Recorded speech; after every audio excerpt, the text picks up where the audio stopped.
Those who laughed at her at the gun range had no idea they would be horrified in 30 seconds. The moment Jessica held the weapon, every muscle in her body moved with old habits. But the real shock came when she aimed at the targets. Because that movement, it could only be learned in one place, and that place was somewhere only 12 women in the world had been. But Jessica's secret was even bigger. From which city around the world are you watching today?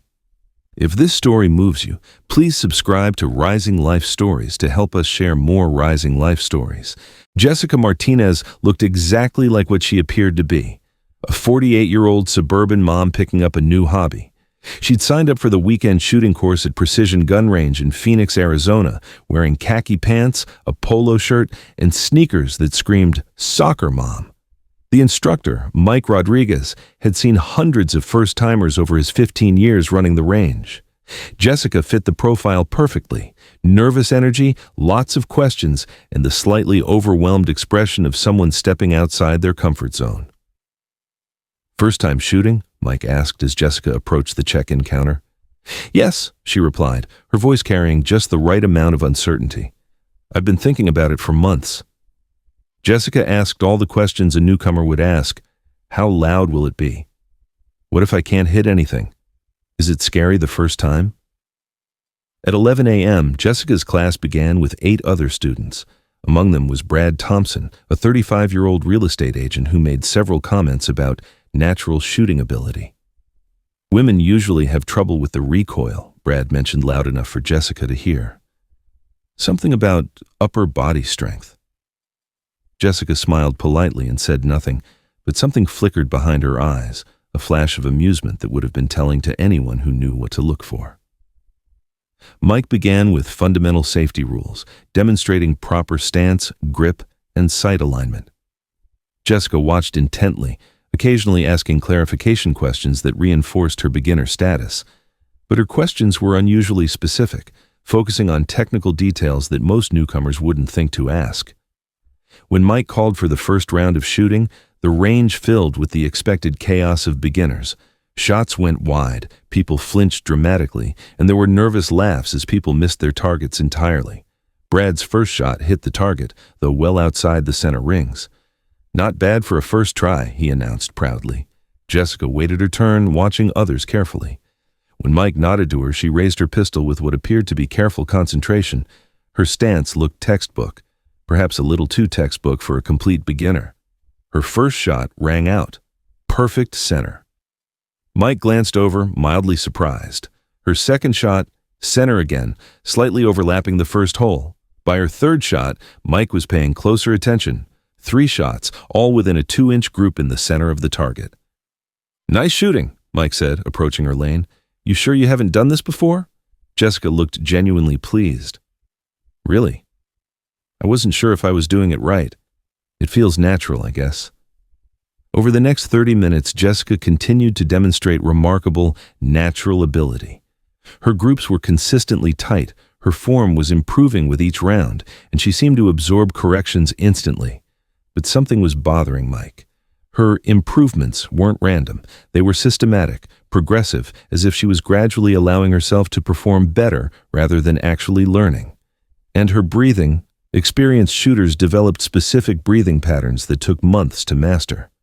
Jessica was already doing it naturally. The class moved to 15 yards in different shooting positions. This was where most beginners struggled significantly. Jessica listened to instructions, asked appropriate questions, and took her position. Her first shot from prone, center. Her form was perfect, not good for a beginner, but perfect. By lunch break, word had spread through the range about the natural in lane 5. Mike was now watching her every move with professional interest. During lunch, Mike pulled aside his assistant, Sarah Chen, a former police officer. "What do you think about the woman in lane 5? Mike asked. "Jessica? She's either the most naturally gifted shooter I've ever seen, or she's not telling us something." "That's what I'm thinking. Her form is too good. And did you see how she handled that malfunction earlier?" When Jessica's pistol had experienced a failure to feed, she'd automatically performed a proper clearance procedure, almost without thinking. Mike hadn't taught malfunction clearance yet. I'm going to keep a closer eye on her this afternoon, Mike told Sarah. The afternoon session focused on precision shooting at 25 yards. Jessica continued to excel, but Mike was noticing details that confirmed his suspicions. The way she automatically checked the chamber when handed a new firearm, how her muscle memory took over when adjusting sights. Most telling was when Mike was demonstrating proper spotting scope usage. Jessica had been watching intently, but when she thought no one was looking, Mike caught her making subtle adjustments to the scope with the familiarity of someone who'd used similar equipment hundreds of times. "Jessica," Mike said, approaching her station, "what do you do for work?" "I'm a retired teacher," she replied without hesitation. "Elementary school. 25 years. And you've really never shot before today?" Jessica paused for just a fraction of a second. "Never." "Why do you ask?" "You're just picking this up remarkably fast," Jessica smiled. "I guess I'm just a good student. You're an excellent teacher." As the afternoon progressed, Brad Thompson's frustration reached a boiling point.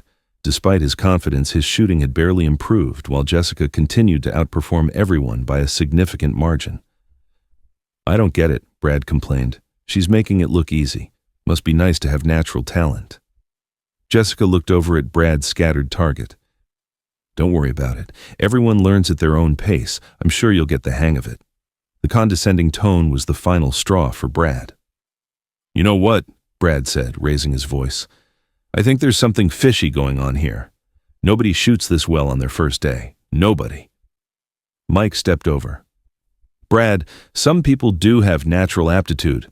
"This isn't natural aptitude," Brad interrupted. "Look at her targets." "Those are expert-level groups. She's lying about being a beginner." Jessica remained calm, but Mike noticed a subtle change in her posture. She stood straighter, and her expression became more controlled. "I understand your frustration," Jessica said to Brad, her voice level, "but I'm just following Mike's instructions." "Bullshit," Brad said. "I want to see her shoot something challenging. If she's really a beginner, she won't be able to handle it." "I don't think that's necessary," Jessica said. "I'm just here to learn."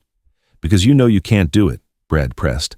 Jessica held up her hand. "If it will help you feel better, I'll try your challenge." Mike set up a target at 50 yards and handed Jessica a rifle with iron sights. At that distance, even experienced shooters often struggled. Jessica took the rifle and examined it briefly, checking the action and testing the trigger pull in a way that was far too knowledgeable for a beginner. Jessica took her position, settling into a shooting stance that was no longer hiding her training. She fired 5 shots in rapid succession. When they checked the target, all 5 shots were within a 3-inch group, centered perfectly. The range fell completely silent. "That's impossible." Brad stared at the target. "Nobody shoots like that on their first day." Mike looked at Jessica. "I think it's time you told us who you really are." Jessica stood quietly for a long moment, wrestling with a decision. Finally, she sighed. "My name is Jessica Martinez, and I'm a retired teacher." That part was true. "But," Mike prompted, "but before I became a teacher, I spent 12 years in the FBI." The class exchanged glances. FBI explained some things, but not the level of shooting they'd witnessed. "What did you do at the FBI?" Mike asked. Jessica hesitated. "Counterterrorism primarily." Brad wasn't satisfied. "Counterterrorism doesn't explain shooting like that." Jessica looked around at the group, calculating how much truth to reveal. "For 8 of my 12 years with the Bureau, I was assigned to the hostage rescue team." Mike's breath caught. He knew what that meant. "And within HRT, I was a precision marksman." The words hung in the air. The FBI's hostage rescue team was one of the most elite law enforcement units in the world. "How many missions?" Mike asked quietly. 43 successful operations, no missed shots, no civilian casualties." Brad's anger had evaporated, replaced by awe and fear. "You're a professional sniper." "Was," Jessica corrected. "I've been retired for 6 years." "Why didn't you tell us? Why pretend to be a beginner?" Jessica's expression softened. "Because I wanted to remember what it felt like to just enjoy shooting. For 12 years, every shot I took was life or death. I wanted to experience shooting as a sport, without the weight of that responsibility." Mike looked at Jessica with new understanding. "Is that why you've been holding back?" "Yes. I was trying to experience what you all were experiencing. The gradual improvement, the small victories. Brad, who had been quiet, finally spoke. I owe you an apology. No apology needed. You were right to be suspicious. But why hide it? Jessica decided to share more of her story. My last mission was 3 years before I retired. Detroit hostage situation. 3 armed suspects, family captive, children involved. Jessica paused, staring at her hands. I was positioned across the street with clear line of sight. The negotiation had broken down. I was given authorization to take the shot. What happened? Mike asked gently. 230 yards, through a window, with innocent people in close proximity. I eliminated the primary threat exactly as planned. The other 2 surrendered immediately. All hostages rescued unharmed. Mission successful. So what was the problem? Jessica looked up. The problem was that when I was lining up the shot, looking through my scope at another human being, preparing to end his life, I felt nothing. No emotion, no hesitation, no doubt. Just another target to eliminate. She shook her head. That's when I realized I'd lost something important. I'd become so focused on precision, on never missing, on being perfect at taking lives, that I'd forgotten what it meant to simply enjoy the skill itself. Mike understood. So you came here to rediscover that? Exactly. I wanted to remember what it felt like to be a beginner, to shoot for pure joy rather than necessity of eliminating a threat. Do you miss it? Sarah asked. I miss the team. I miss feeling like my skills were making a difference. But I don't miss the weight of knowing that every shot I took ended someone's life, even when justified. What made you decide to become a teacher? Jessica smiled. I wanted to use my precision for something constructive. Instead of taking lives, I wanted to help shape them. Mike looked at the group. Would you be willing to share some expertise with the class? Jessica considered this. I suppose that would be okay. The response was unanimous. Even Brad was eager to learn. The most important thing, Jessica began, is that great shooting isn't about being naturally gifted. It's about building perfect fundamentals and repeating them consistently. She demonstrated her stance. Everything starts with your platform. Most people think shooting is about hands and arms, but it really starts with your feet. Jessica spent the next hour teaching advanced techniques Mike had planned for later courses. Breathing is crucial, she explained. You want your natural respiratory pause, that moment between exhaling and inhaling when your body is naturally still. That's when you take your shot. The trigger pull should be a surprise. You gradually increase pressure until the gun fires, but you shouldn't know exactly when. If you anticipate the shot, you'll flinch. Brad, following Jessica's instructions, achieved the best group he'd shot all day. This is incredible, he said. I can't believe the difference, Jessica smiled. It's not magic. It's just applied knowledge and practice, Sarah asked. What's the most important quality for a precision shooter? Patience, Jessica answered without hesitation. The ability to wait for the perfect moment. In tactical situations, sometimes you wait hours for the right shot. Did you ever miss? Another student asked. Jessica's expression became serious. In training, yes. Everyone misses in training. That's how you learn. But in operational situations, missing wasn't an option. Lives depended on precision. How do you handle that pressure? Training and mindset.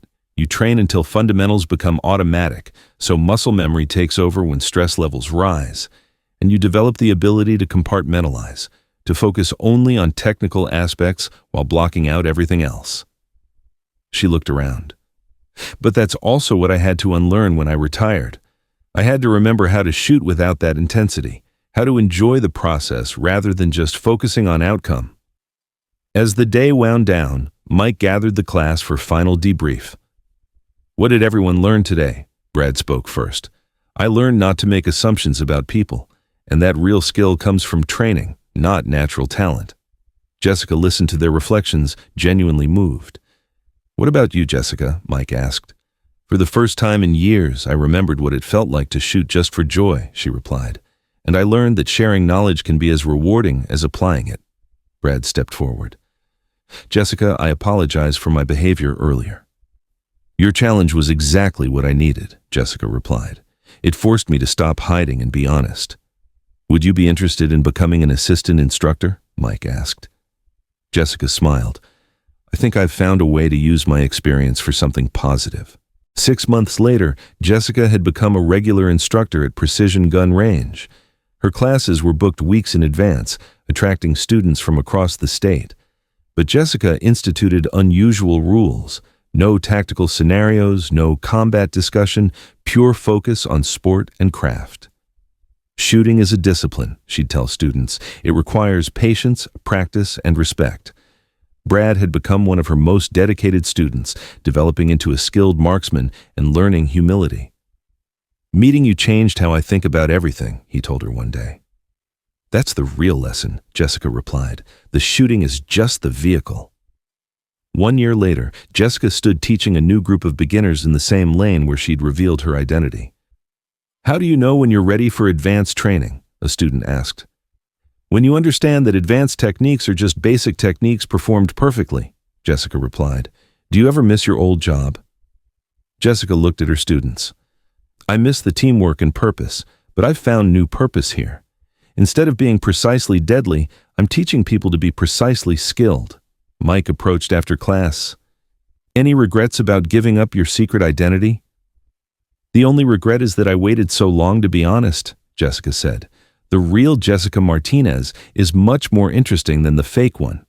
And so Jessica Martinez discovered that her greatest skill wasn't hitting impossible targets, but helping others hit their goals. She learned that the most powerful shot builds someone up rather than tears them down.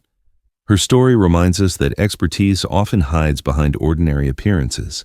Everyone has remarkable stories waiting to be discovered. At Rising Life Stories, we believe extraordinary people live ordinary lives among us. From which city are you watching today? If this story inspired you to look for hidden talents around you, please subscribe. Because somewhere near you, another expert is hiding in plain sight.